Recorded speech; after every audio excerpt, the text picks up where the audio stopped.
జై శ్రీరామ్, అందరికీ నమస్కారం. వెల్కమ్ టు న్యూస్ అఖండ. నేను మీ కస్తూరి శ్రీధర్. మిత్రులారా, ఇది మాత్రం చాలా ఇంపార్టెంట్ న్యూస్. ప్రతి ఒక్కరు కూడా తెలుసుకోవాల్సినటువంటి విషయం. ఓకేనా?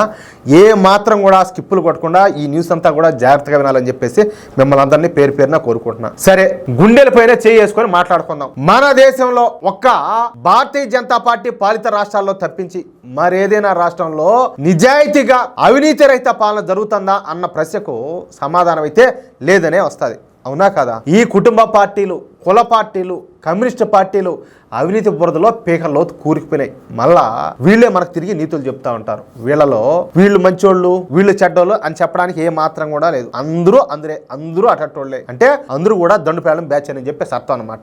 ఎవరికి దొరికినంత ఓళ్ళైతే దోచుకుంటా ఉంటారు. ఈ అవినీతి సామ్రాజ్యాలను బట్టబయలు చేయాలంటే అది కేంద్ర ప్రభుత్వం వల్ల కూడా కావడంలే. కేంద్ర ప్రభుత్వం సిబిఐను సరిగ్గా ఉపయోగించుకోలేకపోతుంది. దానికి కారణం కూడా చెప్తా, మీరు తొందరపడగాకండి, మీకు అర్థమయ్యేటట్టే చెప్తా. అందుకు కారణం, ఈ సిబిఐ ఏ రాష్ట్రంలోనైనా కూడా ఇన్వెస్టిగేషన్ చేయాలంటే ముందుగా ఆ రాష్ట్ర ప్రభుత్వ అంగీకారం అయితే తీసుకోవాల్సి ఉంటది. అసలు అవినీతి చేసేదే ఆ రాష్ట్ర ప్రభుత్వాలు అయితే ఇక ఆ రాష్ట్ర ప్రభుత్వాలు ఎందుకు అనుమతులు ఇస్తాయి చెప్పండి? సిబిఐకి ఎంక్వైరీ చేసేదానికి ఖచ్చితంగా ఇవ్వవు. ఈ క్రమంలోనే మన దేశంలో ఒక 8 రాష్ట్రాలు తమ రాష్ట్రాలలో సిబిఐ ఎంక్వైరీలకు నో చెప్పినాయి. అంటే సిబిఐ అనేది ఆ రాష్ట్రాల్లో ఎంటర్ అవ్వకూడదు. అర్థమవుతుందా? ముఖ్యంగా తమిళనాడు స్టాలిన్ ప్రభుత్వం, కర్ణాటక కాంగ్రెస్ ప్రభుత్వం, కేరళ కమ్యూనిస్ట్ ప్రభుత్వం, జార్ఖండ్ ఇండి కూటమి ప్రభుత్వం, పశ్చిమ బెంగాల్లో ఉన్నటువంటి ఈ అభినవ స్వరూపమైనటువంటి మమతా బెనర్జీ ప్రభుత్వాలు ఈ 8 రాష్ట్రాల్లో ఉన్నాయి. సరే, ఇక్కడ అసలు దొంగలైతే వీళ్ళే. అందుకే ఆ రాష్ట్రాలు ఈ సిబిఐను తమ రాష్ట్రాల్లో ఎంక్వైరీ చేయడానికి అయితే అంగీకరించడం లే. ఇక రాజకీయ హత్యలు,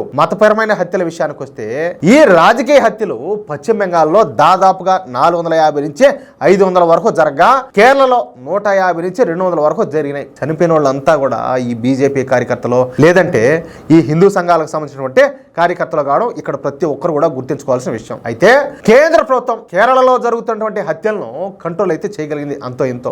రాజకీయంగా ఇక్కడ కమ్యూనిస్టు ప్రభుత్వాన్ని ఇరకాటంలో పెట్టి వాళ్లకు కఠినమైన వార్నింగ్లు ఇచ్చి కమ్యూనిస్టులను అయితే కొంతవరకు లైన్లోకి అయితే తీసుకురాగలిగినారు. కానీ పశ్చిమ బెంగాల్లో జరుగుతున్నటువంటి హత్యలను కేంద్రం పెద్దగా కంట్రోల్ అయితే చేయలేకపోయింది.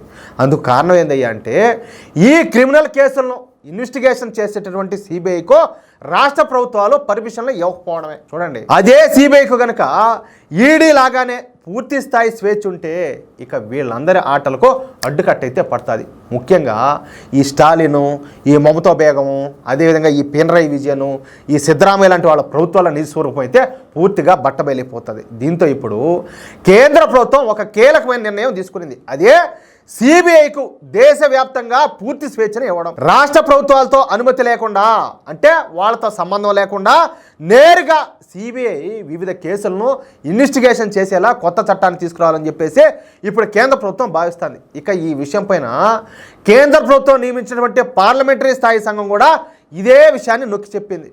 బ్రిజ్లాల్ నేతృత్వంలో ఏర్పాటైనటువంటి ఈ పార్లమెంటరీ స్థాయి సంఘం రిపోర్టు ప్రకారం అవినీతి, హత్యలు, వ్యవస్థీకృత నేరాల దర్యాప్తు వంటి అంశాలలో సిబిఐకు నేరుగా ఇన్వెస్టిగేషన్ చేసే అధికారులను కట్టబెట్టాలని, అలాగే ఇక నుంచి సిబిఐ అధికారులను నేరుగా ఈ సివిల్ సర్వీసెస్ నుంచి సెలక్షన్ చేయాలని, డిఎస్పీలు అదేవిధంగా ఇన్స్పెక్టర్లను ఈ స్టాఫ్ సెలక్షన్ కమిటీ నుంచి ఎంపిక చేయాలని చెప్పి సూచించారు. దీంతో ఇక త్వరలోనే సిబిఐ కూడా ఈడీ లాగానే ప్రత్యేక అధికారాలను కట్టబెడతా సరికొత్త చట్టాన్ని అయితే కేంద్ర ప్రభుత్వం రూపొందిస్తుంది.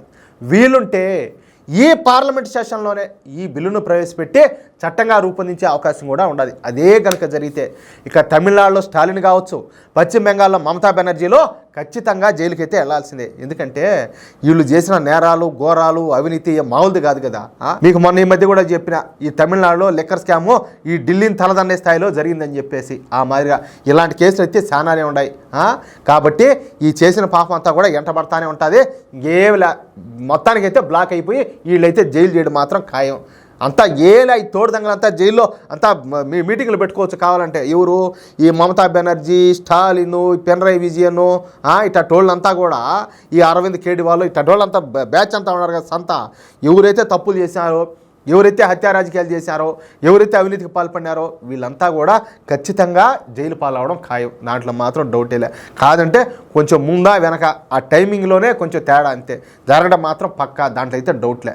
మిత్రులారా, ఈ న్యూస్ కనుక మీకు నచ్చినట్లయితే ఖచ్చితంగా ఈ న్యూస్ నలుగురికి షేర్ చేయండి. అదేవిధంగా ప్రతి ఒక్కరు కూడా మీ యొక్క అమూల్యమైన అభిప్రాయాలను తప్పనిసరిగా కామెంట్ రూపంలో తెలియజేయండి. అలాగే ఇంతవరకు మీరు కనుక మన ఛానల్ని సబ్స్క్రైబ్ చేసుకున్నట్లయితే ప్రతి ఒక్కరూ మన ఛానల్ సబ్స్క్రైబ్ చేసుకోండి, సపోర్ట్ చేయండి ప్లీజ్. జై శ్రీరామ్.